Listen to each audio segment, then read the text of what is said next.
Több millió fiatal a világ minden tájáról együtt, vidáman, imádságban.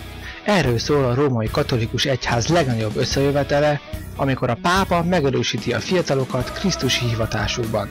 De hát kinek kell ezt bemutatni? Fogadjunk, mindenki tudja, hogy idén Rio de Janeiroban rendezik meg az ifjúsági világtalálkozót, melynek témája az ismert bibliai idézet: menjetek, tegyétek tanítvánnyá minden népeket. Hát, mi aztán mennénk? Sziasztok! Joyce vagyok, brazil misszionárius. Barátaimmal 2009-ben érkeztem Magyarországra, hogy itt is missziózunk. Krisztus békéjét szeretnénk tovább adni a magyaroknak, és megértetni velük, ők is misszionáriusok, akinek hirdetniük kell a hitet. Hisz, ha a hit fontos nekünk, az is fontos lesz, hogy másoknak adjunk belőle.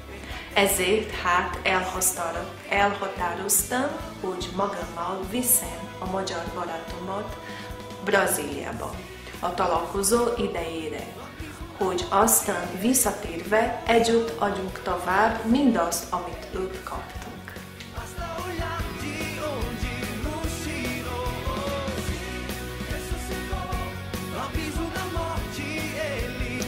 A brazil Shalom katolikus közösség immár több mint 3 éve van jelen Magyarországon.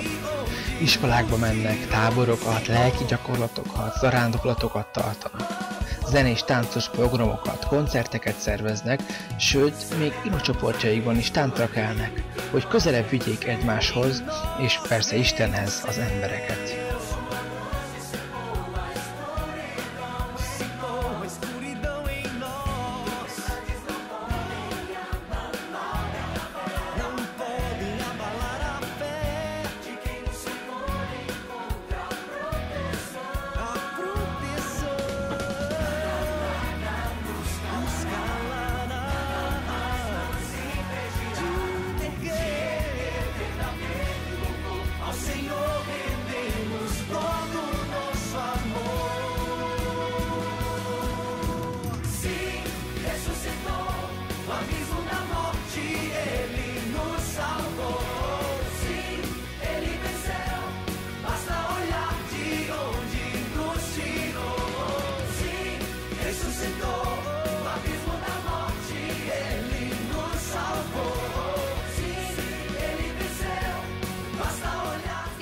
Dalma vagyok, és már jó pár éve járok ebbe a közösségbe.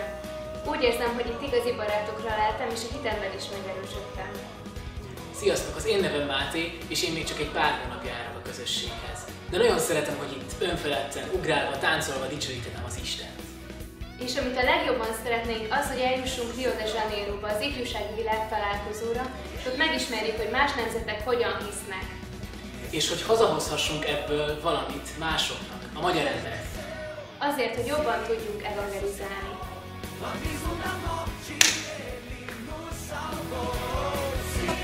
A célunk, hogy Krisztusnak a világtalálkozón megtapasztalt szeretetét hazahozzuk, továbbadjuk, és általa valóban tanítványokká tegyük a magyar fiatalokat is. Ehhez a misszióhoz azonban segítségre van szükségünk.